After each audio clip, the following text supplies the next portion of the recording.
Ela fez assim, ó. Ela ficou bonita, né? Muito bonita. É isso aí? Tá gravando, né? Que hoje eu tô um pouco sem assunto. Daí eu não sei como começar o vídeo.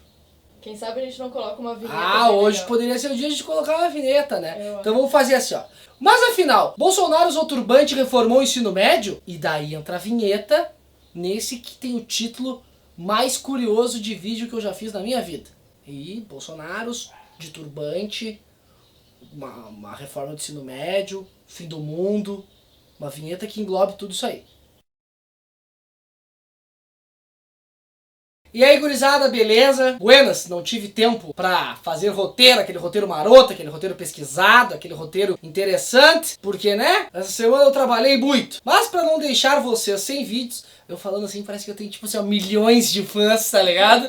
Não, milhões de inscritos, assim, pra não deixar vocês sem vídeos! Não, e se tu não gravar um vídeo, eu acho que, eles vão ficar mal. É, assim. nossa, desculpem fãs, né? Mas pra não deixar vocês sem vídeo, né? Eu peguei essa última semana e algumas coisas que me chamaram a atenção e eu vou falar de uma forma mega, hiper superficial. Porque não deu tempo de estudar a fundo e tal. São alguns apontamentos. Daí vocês podem até escrever ali embaixo, depois de se inscrever no canal, se vocês acham que merece um vídeo, o que merece um vídeo ali, ou sugestões de vídeo, porque é difícil fazer vídeo sempre com uma pergunta. Um assunto que bombou muito essa semana é o tal do fim do mundo, né? Esse eu confesso que eu não acompanhei nada. Tu acompanhou alguma coisa? Não, só vi um meme do Ben Affleck depois dizendo que o meteoro não veio. Alguma coisa assim, ele meio triste. Eu não vi, até porque eu já sobrevivi a vários fins de mundo, então mais um não tem problema. E o pessoal tem que entender que o fim do mundo é agora já, né? Estamos vivendo o fim do mundo. Ah, o cara é tridepressivo. Isso aí é aquelas coisas que... pra gerar cliques, né? Que os caras chamam de clickbait, eu acho é o nome. Ai, nossa, vai cair um asteroide, vai destruir o mundo. O cara vai lá, clica e acaba dando grana pros caras, entendeu? Já um assunto um pouco mais sério, eu vou deixar a pesquisa linkada aqui. Foi feita uma pesquisa onde mostrou que Lula ganharia no primeiro turno. Não ganharia a eleição, mas o Lula, né, a maior intenção de voto seria para o senhor Lula. Aí uma galera ficou emocionada. Lula lá, uma estrela brilha. Ah, Lula, é assim a música, né? Não, não é assim. Como não?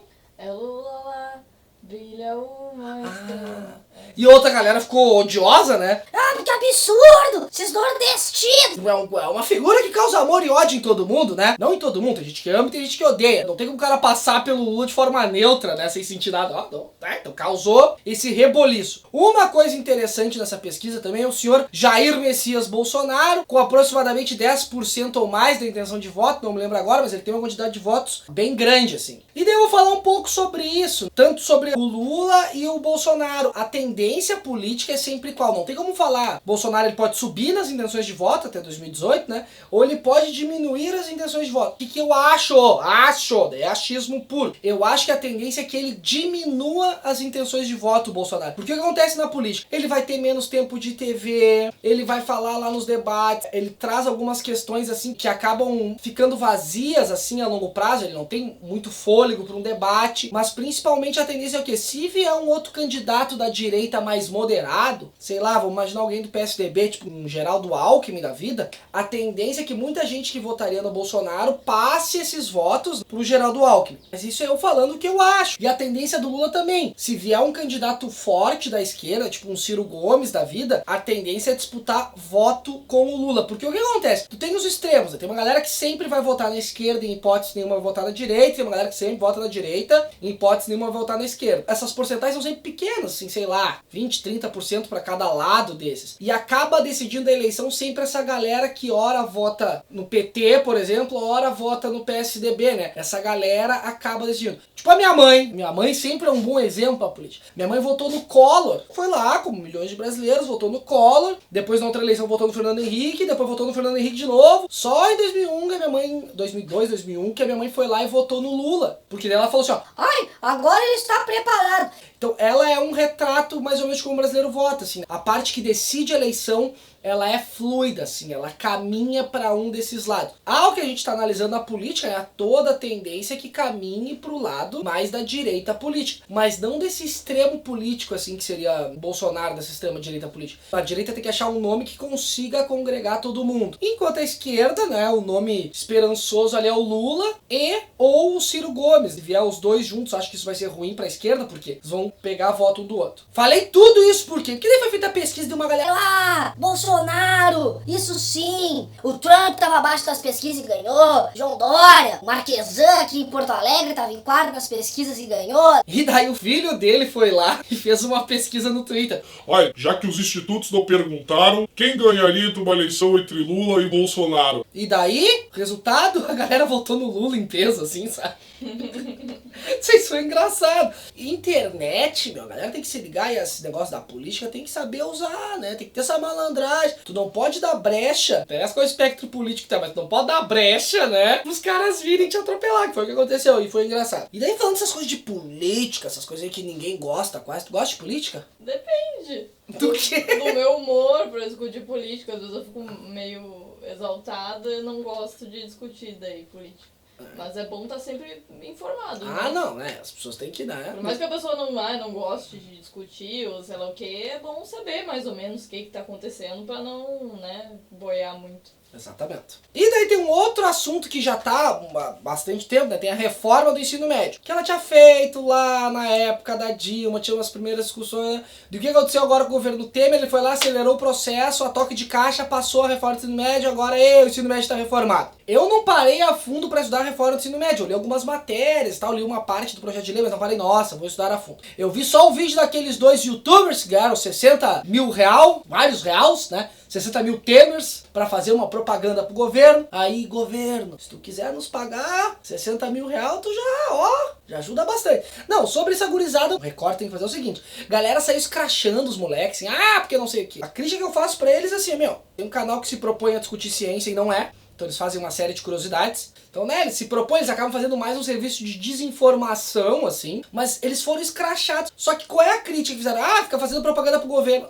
Gurizado, o YouTube dá pouco dinheiro aí, se vocês não sabem, tá? A gente tem, $61 que a gente ganhou em um ano quase de canal, né? O YouTube dá pouco dinheiro e uma forma dessa galera sobreviver é através de patrocínio. Até aí ok, até aí legítimo, né? Eu só acho, quando se trata de política, tem que deixar mais as coisas às claras. Tu recebe um patrocínio político, tem que deixar isso mais às claras. Só que daí tu cai num outro dilema que é qual? O bom marketing político é quando tu não sabe que ele está sendo feito, né? Que é mais ou menos essa impressão que dava no vídeo. Tipo assim, parecia que os guris tinham pego o assunto, vou falar sobre isso, Daí esse é o bom marketing político. Então tem que estar sempre aqui, ó. Sabe que barulho é esse? O do cara tá ligado nos assuntos, assim. Daí na edição tu bota o Space Ghost. Então, 2 apontamentos sobre a reforma do ensino médio. Primeiro, tem que reformar, a gente sabe como é que funciona o colégio, eu sou professor, né, apesar de trabalhar em colégios muito bons, a realidade da educação pública brasileira, assim, é periclitante, é horrível, tem uma série de problemas. Ok, reformar é consenso em quem trabalha com educação e político, porque político, nem todo político conhece sobre educação, né? Mas isso é um consenso, beleza, tem que reformar. Só que quando se trata de educação, tem que ser feito de uma forma bem responsável, isso demanda tempo, isso demanda discussão, coisas que pelo que eu observei, não teve. Então essa eu acho que é uma principal crítica, é uma crítica muito bem feita mesmo. Foi a toque de caixa, os caras quiseram fazer isso de uma vez, não teve essa ampla discussão de como é que tu vai decidir a vida de milhões de estudantes, né?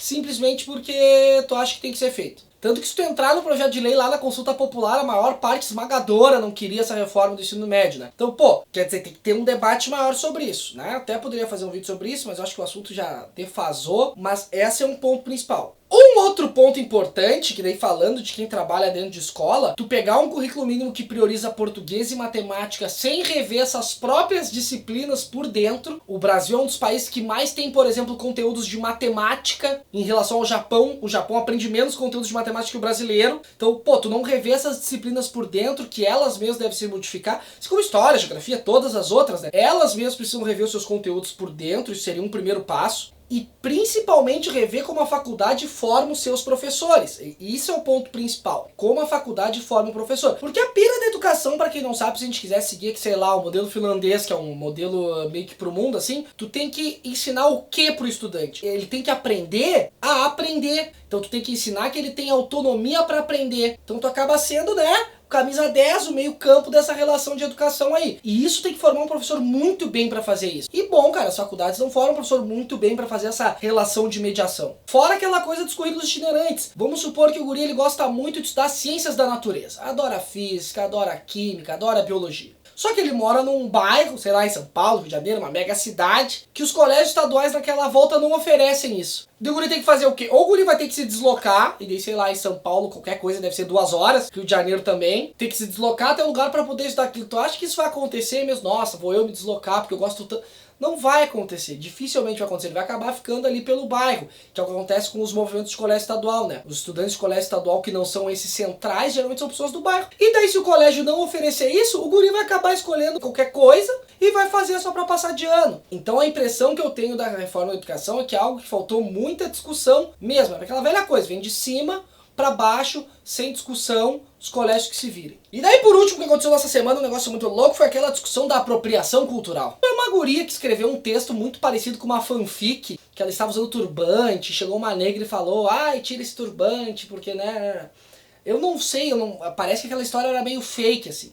Mas traz de novo à tona toda essa discussão de apropriação cultural. Pra discutir isso é necessário mais que nunca discutir o que é cultura, né? Daí tu vai lá, tem que buscar antropologia, vários conceitos de cultura, né? Vai lá, tem o Levi-Strauss, tem vários outros autores aí, o Radcliffe Brown, tem vários caras que falam sobre o que é cultura. Mas, mais ou menos, cultura ela é algo mutável, tá? E é algo de troca. Vários conjuntos, né, trocam culturas, enfim, isso vai acontecendo. Então pega lá, capoeira, samba, etc. Culturas que vieram da África, passaram por um processo aqui de resistência, porque naquela época era resistência, né? Hoje é aceito por todo mundo. Isso é um ponto. Então, obviamente, né, que tem troca cultural, desde o dread, do piercing, da tatuagem até o turbante, vai ter essa troca cultural. E daí o sistema capitalista é aquilo, né, amigão? Eu só vendo lenço porque tu chora. Os caras veem que isso dá dinheiro, os caras botam pra vender, não interessa muito se o capitalista é branco, preto, laranja, azul, né? Desde que tu consuma, tu tá dentro do sistema e é isso aí. E parece que as pessoas não sabem conviver muito com isso, sabe?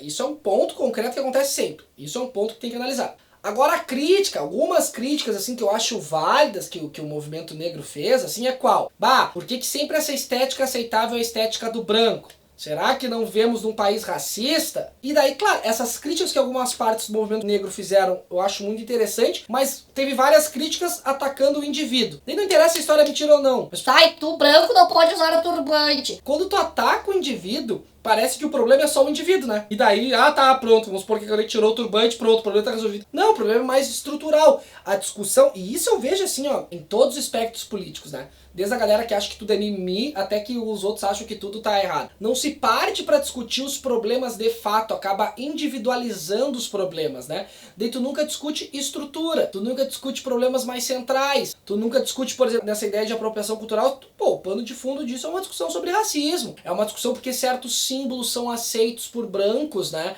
É toda uma outra discussão mais complexa. Mas eu acho que como o movimento da internet, ele é muita gente falando ao mesmo tempo e tu acaba construindo coisas muito rasas, assim. Então, claro, teria que eu estudar mais sobre apropriação cultural, porque eu não achei nenhum texto legal sobre isso, né?